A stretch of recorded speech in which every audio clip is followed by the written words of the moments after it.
Welcome to the Rim Break Rodeo. We hope this video helps. In this video, I will explain how to make delicious cupcakes following an easy guide. First, preheat your oven to 350 degrees Fahrenheit and line a 12-count muffin tin with paper liners. Next, gather your dry ingredients: 1 1/2 cups of all-purpose flour, 1 cup of granulated sugar, 1/3 cup of cocoa powder, 1 teaspoon of baking soda, and 1/2 teaspoon of salt. For wet ingredients, you'll need 1 cup of warm coffee, 1 tablespoon of white distilled vinegar, 1/3 cup of light olive oil, 1 large egg, and 2 teaspoons of vanilla extract. Now let's mix our batter. In a large bowl, thoroughly whisk together your dry ingredients, breaking up any large cocoa clumps.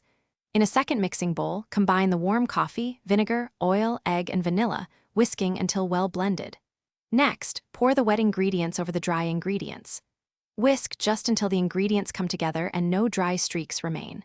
The batter will be a little loose and lumpy, but remember, overmixing can make your cupcakes dense.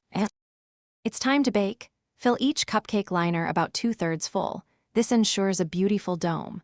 Bake your cupcakes at 350 degrees Fahrenheit for 18 to 22 minutes.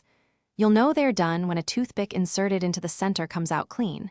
Do not overbake, or your cupcakes will be dry. Let them cool in the pan for 5 minutes, then transfer them to a wire rack to cool completely before frosting. Once your cupcakes are completely cool, it's time for the fun part: frosting. You never want to frost a warm cupcake, as the frosting will melt. Prepare your favorite buttercream or cream cheese frosting. For a professional look, use a piping bag fitted with a 1M tip to create beautiful swirls. Add sprinkles or other decorations to make your cupcakes extra special and ready to enjoy. Thanks for watching. Consider subscribing if we helped you.